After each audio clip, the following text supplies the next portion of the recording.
Alright, so we got some enemies coming in this room, mainly Seekers and some Rocketeers as well. So, typical thing of this mission is long drawn out encounters that eventually start to get tedious after a while, and this is probably one of the better ones. This one doesn't get old very quickly, but there'll be some pretty obnoxious ones later on. But this one is going to be simple, but it's going to be a little tricky too because we don't have a whole lot of cover. We have to pretty much our only cover are these cylindrical cooling tanks here, and that's going to be good enough for the time being.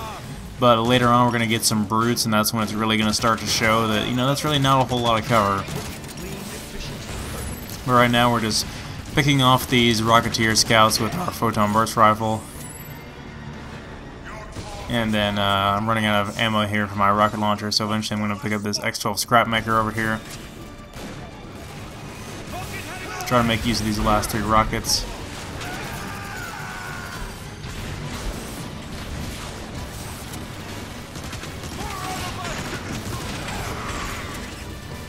Alright, let's put this thing to the test. I believe I've showed it up before in the Decepticon campaign.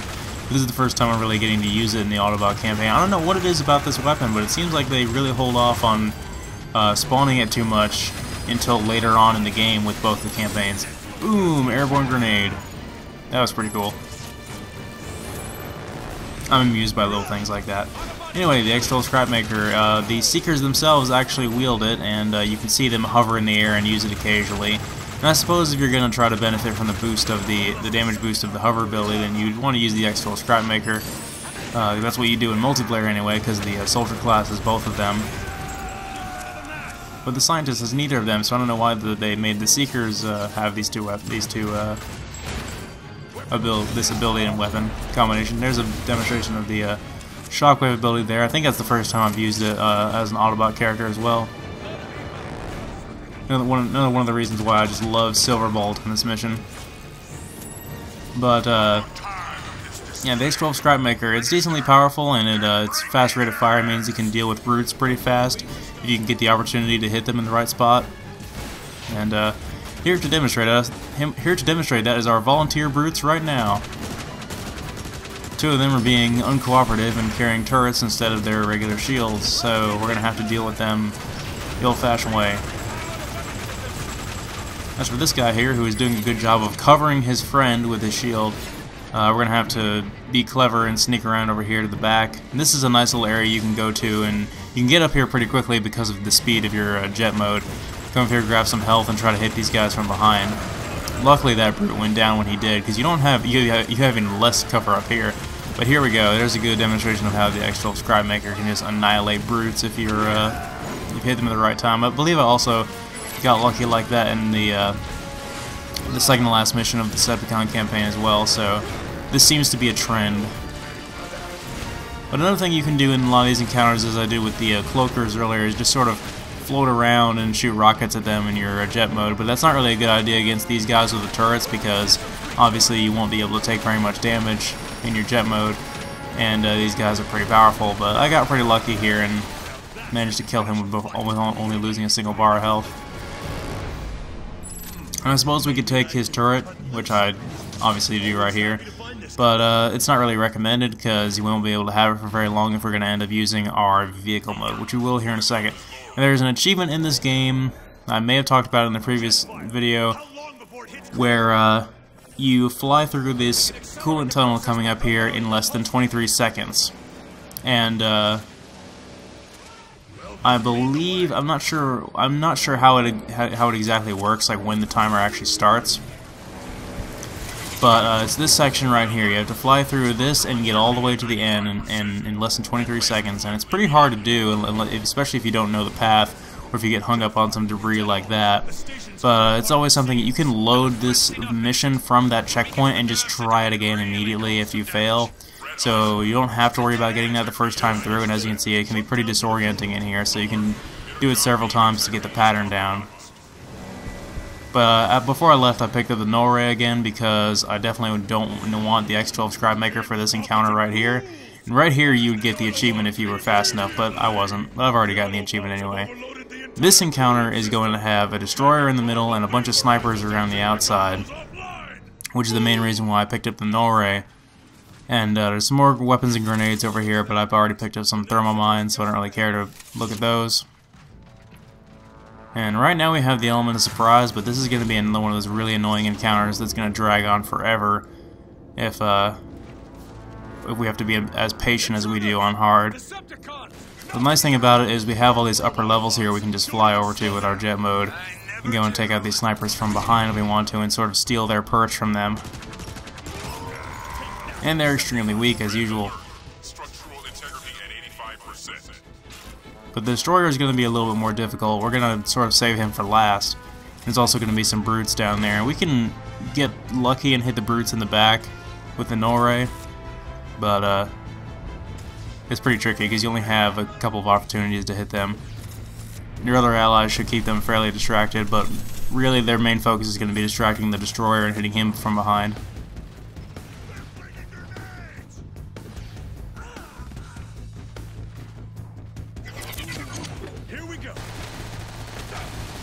Again, it's kind of hard to find out where the snipers are, but again, as usual with this game, you can sort of trace them back from their laser sight.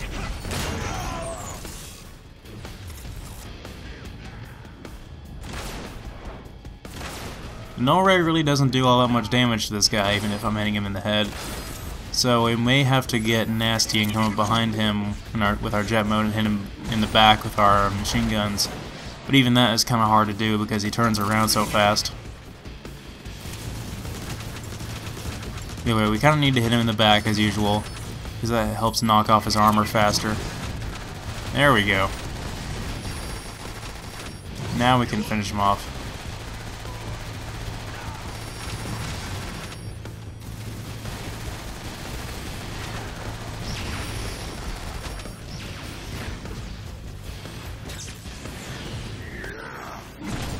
I think there's more destroyers in this mission than any other mission in the game, to be honest. But this is the first one we're going to encounter. We're going to encounter probably 2 more later. But I think 3 is the most you'll ever see in a mission. But I'm not entirely sure about that.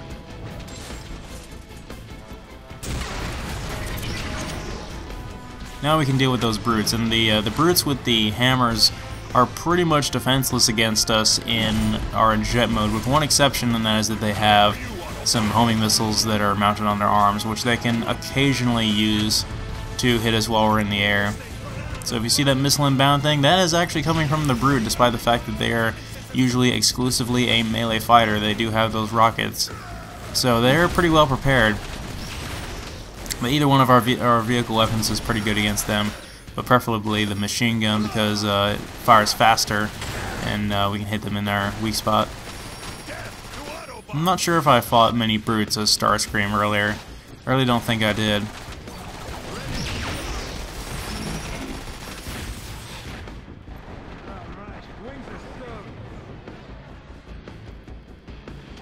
But obviously if you run low on health, you can run over here and retreat. I'm not sure if there's that much health that spawns over here. I mean, there's this right here, but other than that, there's a lot of ammo back here, though, and there's a lot of weapons, but we still kind of need the null ray for now.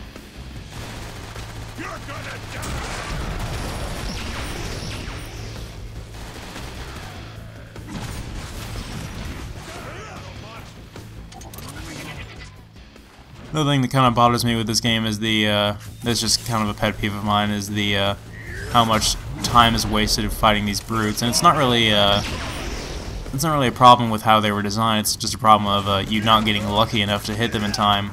They're a well-designed enemy. I mean, they function well. It's just, you know, if you're not getting lucky and hitting them quickly enough, because there's a lot of brute encounters in this game that I have just made look ridiculously easy by dispatching them in like 5 seconds, but there's others that last like 2 minutes because you just don't get lucky.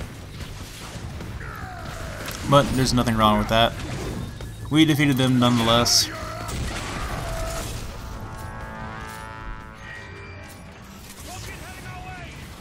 Now the doors will open and we can leave, but not before killing the enemies that come out of the door that is now our exit.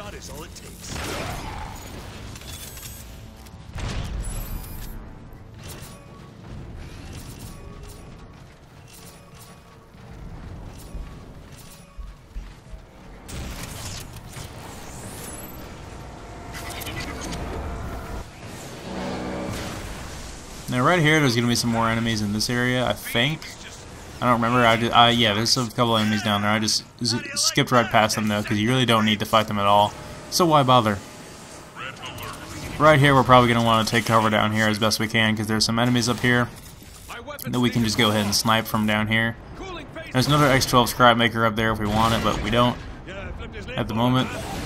And I love how the X12 scrap makers in this mission are just sort of mounted up there, like on display almost.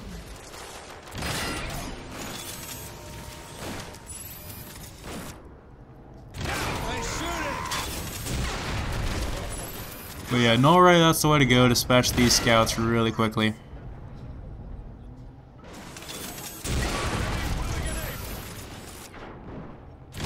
Quick, clean, efficient, perfect.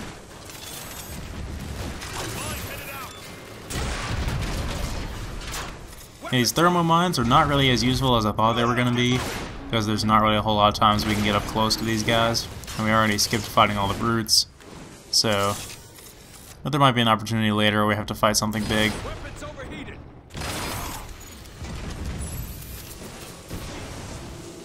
Sought to improve my damage output. Now we're going to pick up the X12 scrap maker again, just so we can have it.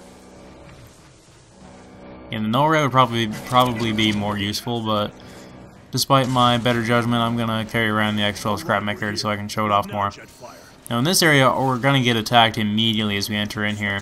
And there's going to be a well-fortified area here with turrets.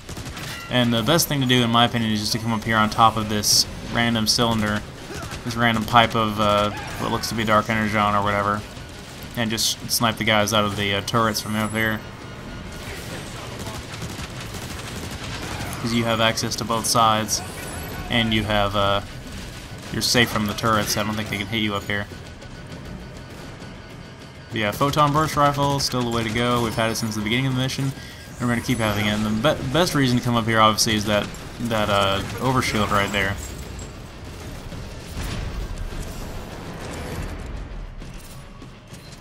My shockwave ability appears to be recharging pretty fast.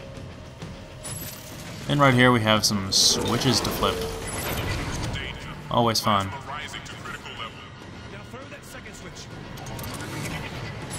Some interactable objects.